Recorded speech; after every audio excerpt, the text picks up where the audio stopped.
airline ni Insan. Naku, mekos-mekos na yan. Good morning mga ka-daily. Isa na namang bagong vlog natin na update lang natin na konti. Hindi naman talaga content. Nandito pa din ako sa airport. Stuck tayo dito sa full-time job natin. Kagabi pa tayo nagsimula ng 8 PM. Today now is 9:15 ng umaga. Dapat kanina pa tayong tapos at nakauwi yung madaling araw, pero hindi nakapasok yung isa naming manager kasi sa department namin, I think 5 lang yata kami or 4 na manager na nagpapatakbo ng operation kasi short talaga. Nag-call in sick siya, hindi siya nakapasok today, so no choice, kailangan natin mag-double hanggang mamaya pa tayong 2:00 ng hapon. And then hindi na tayo nakapasok sa school bus natin kanina, so tumawag na lang tayo doon kanina. So pakita ko lang sa inyo ang airport dito sa Toronto Pearson pag daytime, kasi pag yung mga previous sa vlog ko gabi yun, di ba? So syempre pag daytime mas kitang-kita natin yung buong airport. So tingnan nyo mamaya yung mga video natin na ikot-ikot dito sa Toronto Pearson. Okay? Yan, so galing tayo sa tunnel, nag-enter tayo sa tunnel. We're going sa other location natin, pero ang daming aircraft movement, so hindi tayo basta-basta makagalaw kasi ang daming mga aeroplano.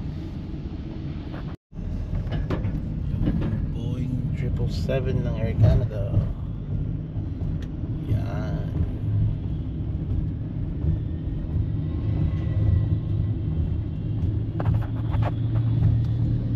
Sige, nakita nyo naman up close, oh.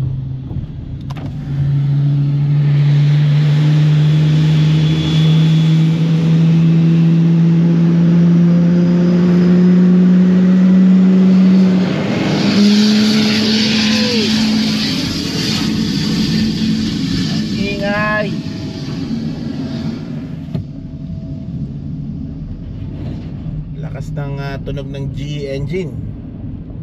Yun ang makina ng 777 Air Canada, General Electric.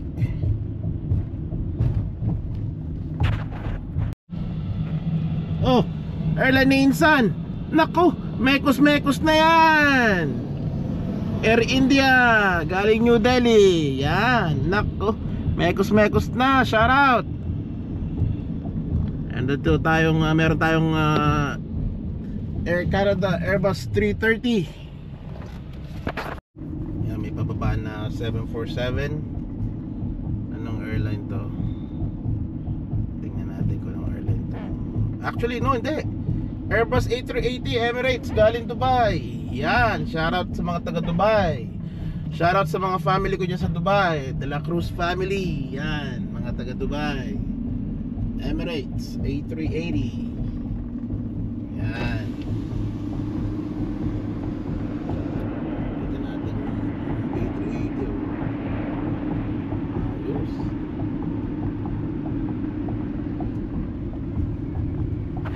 So yan guys, last time na pinuntahan natin itong Antonov, night time, so hindi nyo ganong nakita, pero pag tingnan nyo naman kung yung itsura nya daytime, yan itsura nya. As you can see, talagang parang napabayaan na, no? Halos tinutubo na ng damo yung ilalim nya. Ayun, no? Pero ganun siya kalaki guys. Tignan nyo, ang pangit nya pero laki. Yan. Ay nako, pangit. Tapos yun guys, so nakikita nyo doon, container ng PIA, Pakistan International Airline, nahulog. Kulelat na nga aeroplano, kulelat pa din ang cargo at container. Ano ba yan, PIA? Kakahiya naman yan. So guys, abangan natin yung pagdating ng A380 dito sa gate nila, no? Pakita ko sa inyo yung close up kung gaano kalaki itong Airbus A380 double decker ng Emirates.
A380.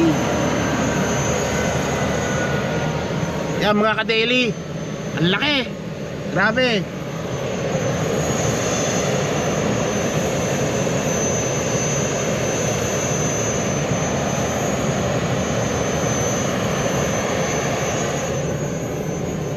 Nangyari na sa mga yon.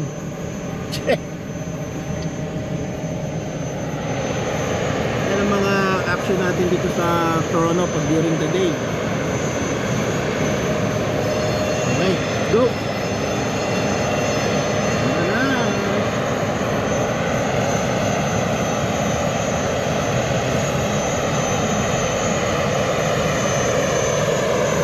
Long bridge, oh.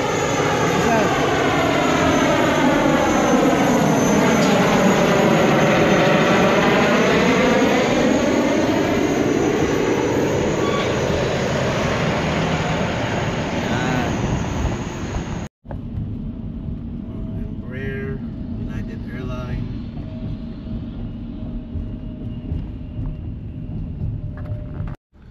Yan guys, so hanggang dito na lang muna kasi may mga gagawin pa din ako and tawag dito, hindi pa naman ako inaantok. So pa lang.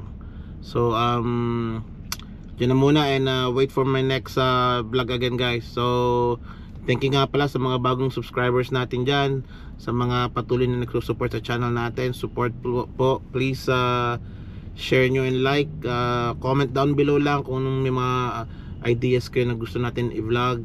And yun lang, maraming salamat sa inyong lahat yan. Kung nasa mga kayo guys, take care and God bless. I'll see you guys sa next vlog.